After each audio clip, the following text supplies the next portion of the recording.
Já parou para pensar por que um assunto tão fundamental na fé, como a libertação espiritual, parece que está meio sumido?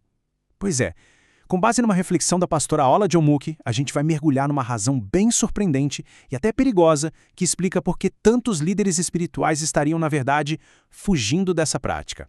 E olha, a resposta não é nada do que a gente imagina. A grande questão é exatamente essa. De acordo com a pastora, o motivo para evitar essa batalha espiritual não é falta de fé nem de poder, não. Pelo contrário, o verdadeiro problema é o que vem depois da vitória. Pois é, existe um custo, um preço a ser pago que, pelo visto, muita gente não está a fim de bancar.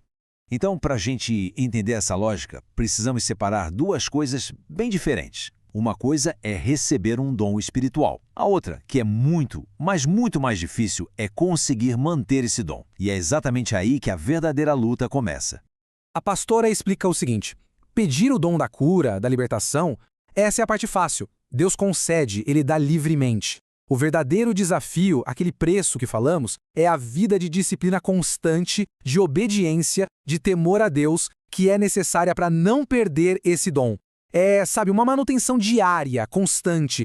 Tá, mas o que faz essa manutenção ser tão pesada assim? A fonte aponta para uma batalha que é muito pessoal e que não para. Ela começa logo depois de cada ato de libertação. É um tipo de ataque muito direcionado, bem sutil e, por isso mesmo, perigoso.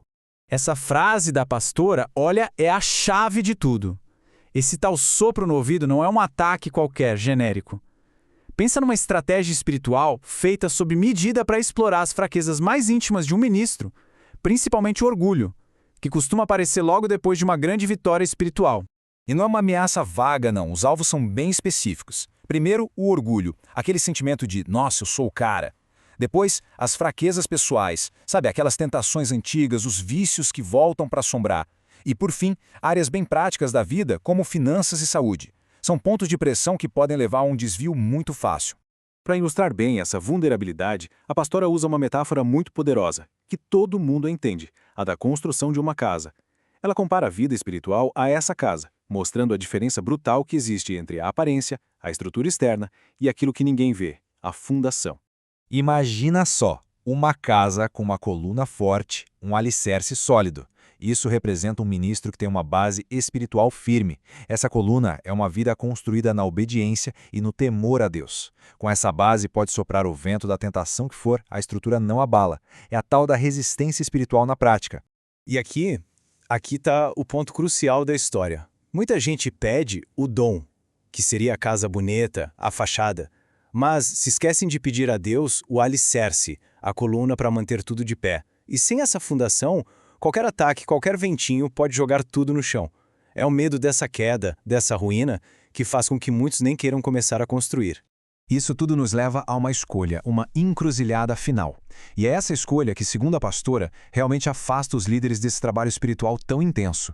É a escolha entre o sucesso que todo mundo vê, o sucesso terreno, e a difícil tarefa da vigilância espiritual constante. O argumento é que o foco de muitos ministérios simplesmente mudou. A preocupação com a fama, com projetos gigantescos, com a arrecadação de fundos, com a imagem pública, tudo isso virou prioridade, passando na frente da própria salvação.